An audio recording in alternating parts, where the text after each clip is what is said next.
Hi, welcome to my channel. When I travel with my toddlers, I treat it like a military operation. I over-prepare so that if the worst happens, I'm ready for it. So here are my tips for traveling with toddlers. Number 1, choose a flight time that works with your child's schedule. I know a lot of people say choose a flight that's going to be during your child's nap time, but I think that's a bad idea. If your child is due a nap, they're going to be sleepy, but if they won't nap because they're on a plane in this new environment that's exciting, then it's going to turn into a nightmare. They're going to be overtired, they're going to get hyped up, they're going to get cranky. So I just like to avoid any flights when my children should be sleeping.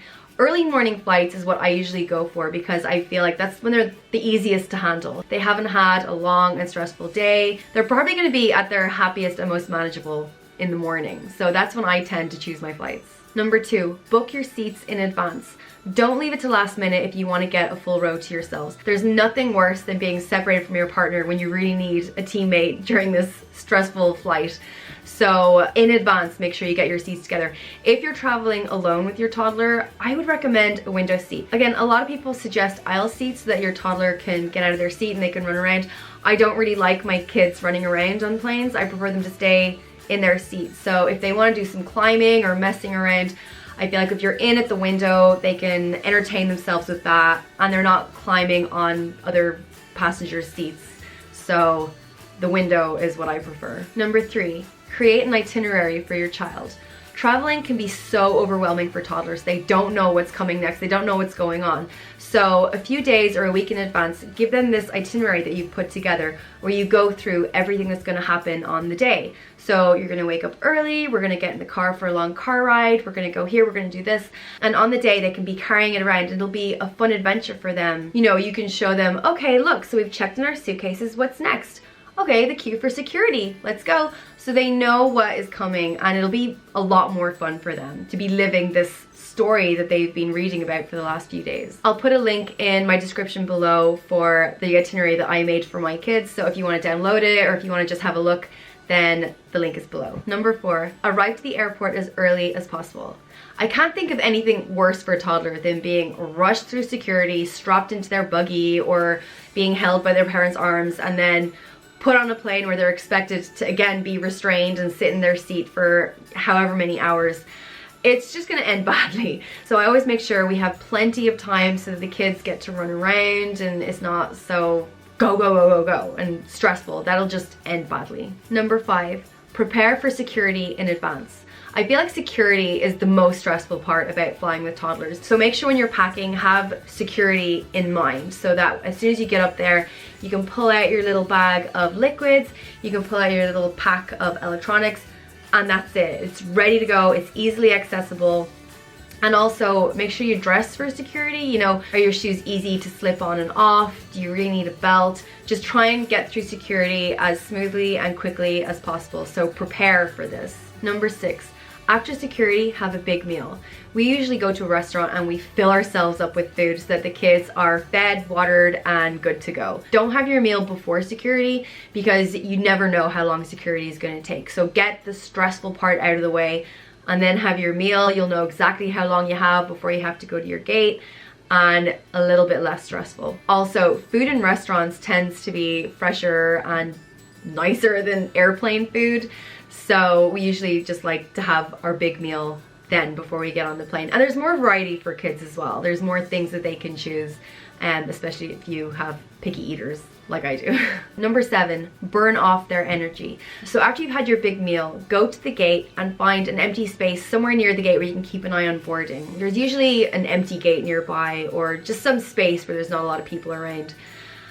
And what we do here is we just run. We play chasing, we play monsters, we do anything we can to get our kids just moving and running and burning off as much energy as we can.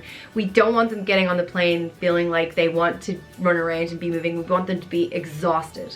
So we just do the most intense game of chasing. We usually just run around chairs and as long as we can until our kids are just completely tired out from it. They're going to be a lot more content to sit strapped in an airplane seat when they're tired out and exhausted. So we always burn off their energy. Number 8, toilet trip right before you get on the plane. If your toddler is still in nappies, just change the nappy, get them a fresh one, get them comfortable for the flight.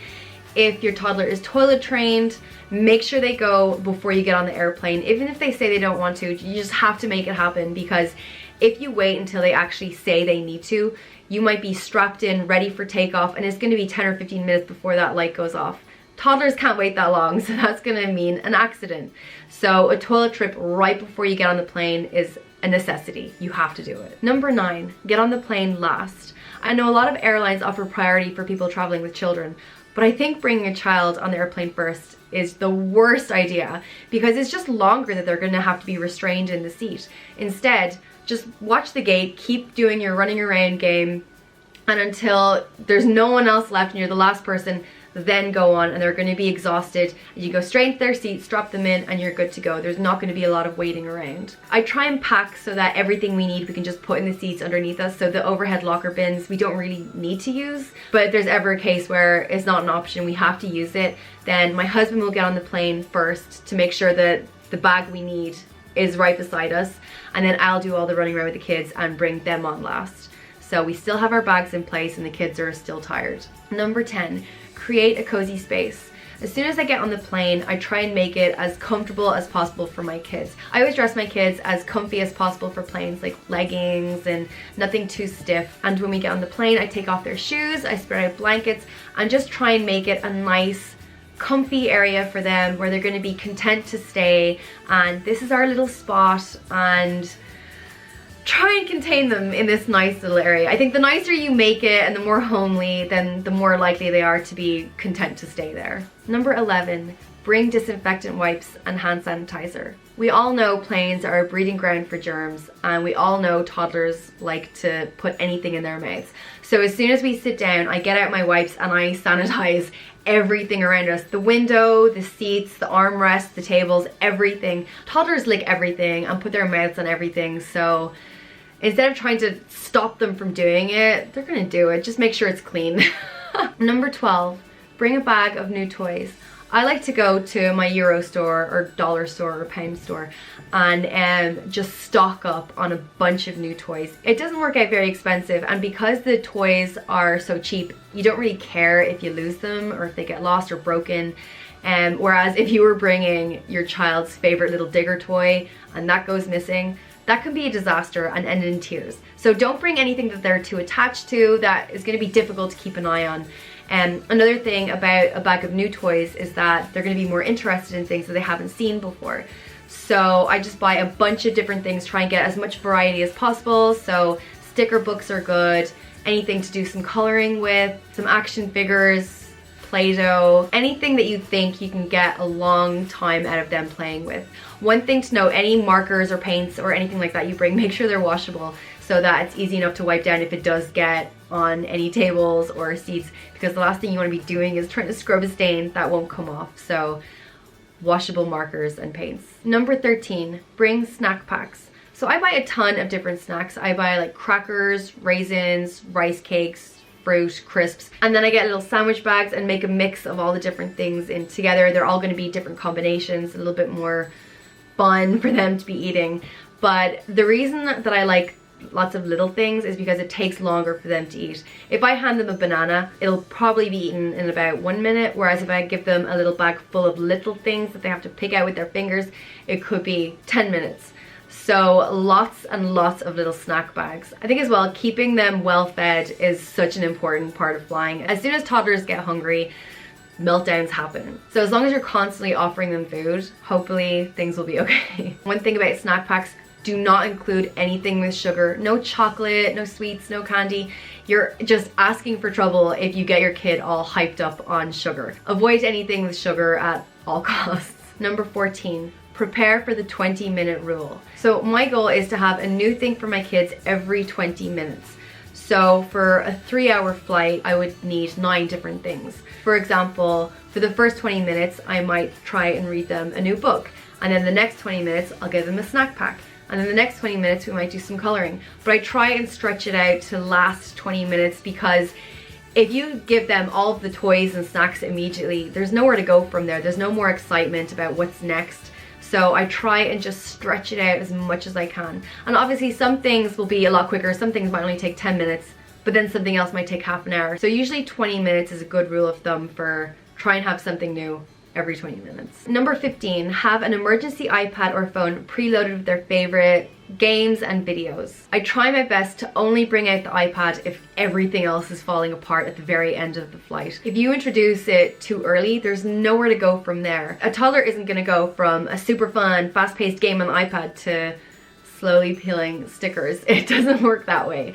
So try not bring the iPad out too early and try and get them through their little bag of toys and snacks before you have to go to that. Save it for when it is only completely necessary. Number 16, this is the most important step. Write an itinerary for yourself and print it. I don't think I would survive a travel day without my itinerary. I put everything on my itinerary, every flight number, booking reference, car rental details, addresses, phone numbers, anything that we might need to know is on there, along with a very detailed schedule of how we're gonna go through the day. So with my schedule for the day, I'm able to say, okay, we have 10 minutes left here before we've gotta go here. Or, okay, we should really be here right now if we wanna have this much time here. And trying to figure things out on the day itself when you're stressful and there's just so much going on around you, it doesn't end well. So it's best to work out all these times when you've got a clear head. It will be less stressful on the day. Again, I'll put a link for my itinerary in the description box below. So if you want to go to my website and download it or see how I run things, my military style operation, you can go have a look. So I hope that my vlog has helped anyone out there that's planning this journey. I know it can be very stressful traveling with kids, but try and make it fun and try and make it an adventure. So the more planning you do, the more stress-free it's going to be. So lots of luck, and if you like my video, please give it a thumbs up. If you want to see more, please subscribe, and thanks for watching. Bye.